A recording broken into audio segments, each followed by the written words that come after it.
We've been tracking what a Charlotte Mason education looks like through the grade levels. So far, we've looked at preschool, elementary, and middle school.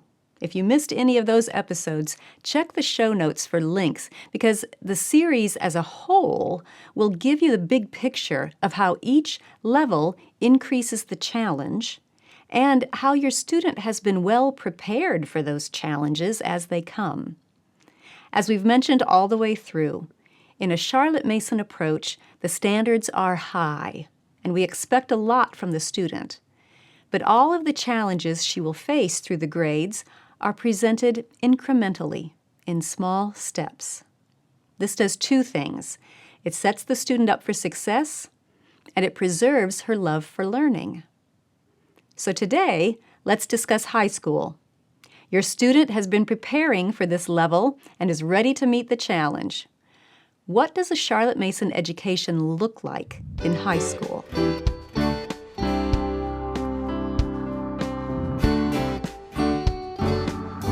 Welcome to the Simply Charlotte Mason podcast. I'm Sonia Schaefer. I think there's a common misconception that a Charlotte Mason approach is only for young students, that it's not enough for high school. Today, I hope to dispel that myth and show you that a Charlotte Mason education is comprehensive and challenging at the high school level. But if your student has been using this approach through the years, the challenges of high school won't be a shock to her system or set her back on her heels.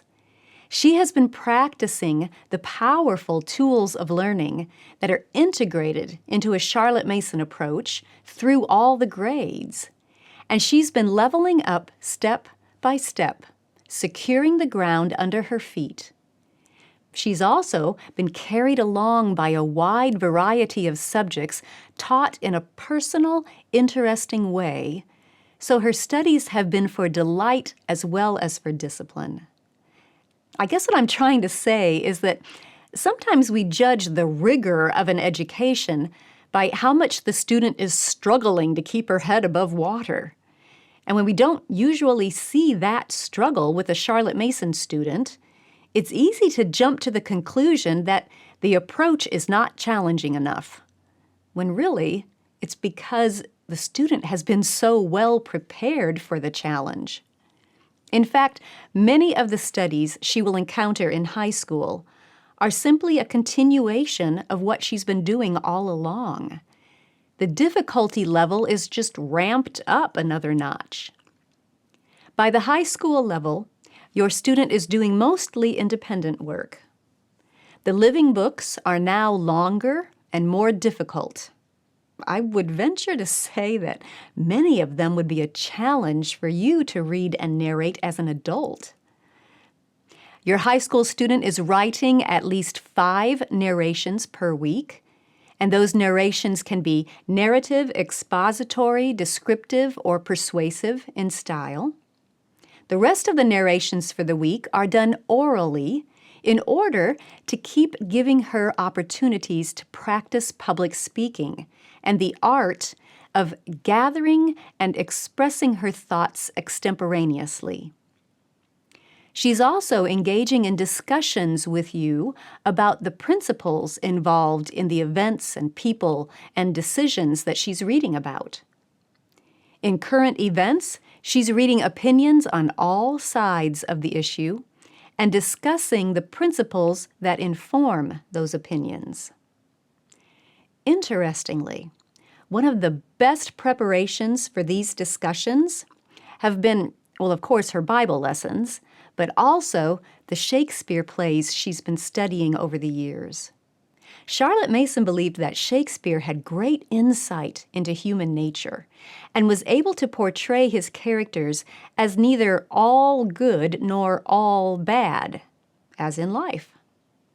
And the literature books your student has read also have laid a foundation in understanding human nature and how decisions have consequences. So these are the years to highlight the unchanging principles that help a person make wise decisions throughout life. In high school, your student continues to read about several different history streams. as she's been doing all along, including ancient history, world history, American history, and church history. She continues to work on her personal book of centuries that she started in middle school. But the challenge is leveled up as you also incorporate original source documents in those history studies. And along with history, your student is digging into learning how the government works and her place in it. Geography studies continue using map work, living geography books, and locating places of interest in school subjects and current events. And at this level, your student can be asked to draw from memory the maps that she has been studying. Bible lessons are another great opportunity to focus on wise principles for learning as your student continues to learn how to study the Bible for herself.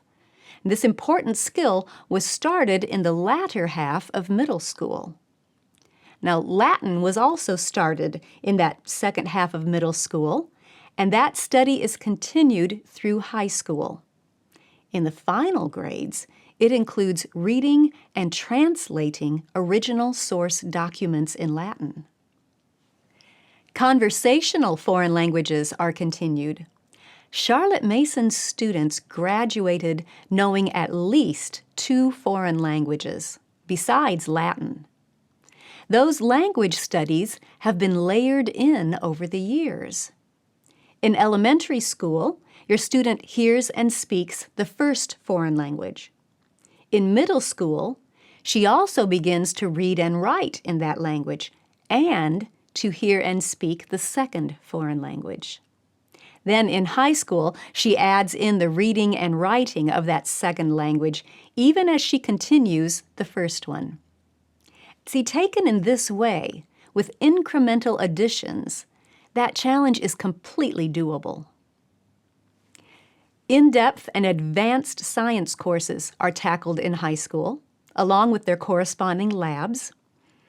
And as your student expands her knowledge of the world around her, she also expands her knowledge of the world within her, her relation with herself. In middle school, she started exploring self-knowledge, learning about how God made her with both the possibilities and the potential weaknesses inherent in all persons. Well, in high school, she takes the next step to learning and discussing self-direction, how to best order her life and make wise choices that affect both her and others around her. Part of that challenge is learning how to form her own good habits. You, as the parent, have been determining and initiating her work on good habits throughout the grades. But now, she needs to learn how to intentionally instill her own habits so she can continue cultivating good habits when she leaves your home and throughout her whole life. In math, your student continues several math streams, studying algebra, geometry, consumer math, and advanced math courses. In language arts, she again levels up, but again, those are challenges that she has been prepared to meet. In grammar, she continues the sentence analysis and adds in word studies. In dictation, the passages become longer and more difficult, and she gradually increases writing from 2 paragraphs to 3 paragraphs from the passage studied. In literature, she adds some literary analysis, discussing plots and characters, learning about settings and cultures and different genres. And all of those studies play a role in the transition that takes place in writing. In high school, your student learns how to structure her writing into different forms of composition. Remember, we talked previously about how there are basically 2 components to good writing: developing your own voice and organizing what you write into a specific structure. Of the 2, the hardest is finding and developing your writing voice. It doesn't take long to learn a certain form, But having something to say and saying it well requires a lot of time and input and practice. Many of the methods that your student has been practicing over the years funnel into developing her writing voice. Reading a variety of excellent authors and discussing their work, analyzing how they chose the best words and put them into the best order in their sentences, gathering her own thoughts and writing a rough draft every day in a variety of styles. All of this has helped your student develop her own writing voice. Now, it's simply time to show her how to organize what she has to say through formal composition lessons. She has even had experience with the 4 main types of composition: narrative, expository, descriptive, and persuasive. If you look back over this series, you will see how those types of composition have been integrated into narrations gradually over the years, so that by the time your student is in high school, she's already familiar with expressing her ideas in those different styles. But these are not all the studies your high schooler is doing. The art and music, handcrafts, and nature studies have become a way of life by this time, and can be continued with the whole family together, or can become afternoon occupations for her. Afternoons are also a great time for her to pursue personal interests or even apprenticeships in whatever field she's interested in. And that time is available because you're not doing everything every day. Even with all of this increased challenge and lessons lasting up to 45 or 60 minutes, the day's work takes only 4 hours. But can your student earn all of the high school credits she needs with that kind of schedule? The answer is yes, absolutely. And that is due to the habits of full attention and best effort that have been emphasized from the beginning, and the absence of time-wasting busy work, and Charlotte's simple yet powerfully effective methods. The Simply Charlotte Mason curriculum is designed with all of this in mind, and students who follow our curriculum earn 25 credit hours in high school. It's not a drill and kill approach, nor a cram and forget type of education. Rather, when your student stands before you at the completion of your Charlotte Mason homeschool, you will see that the methods you have been using have given her the tools for self-education and have preserved her love of learning. Graduation is not the end of her quest for knowledge.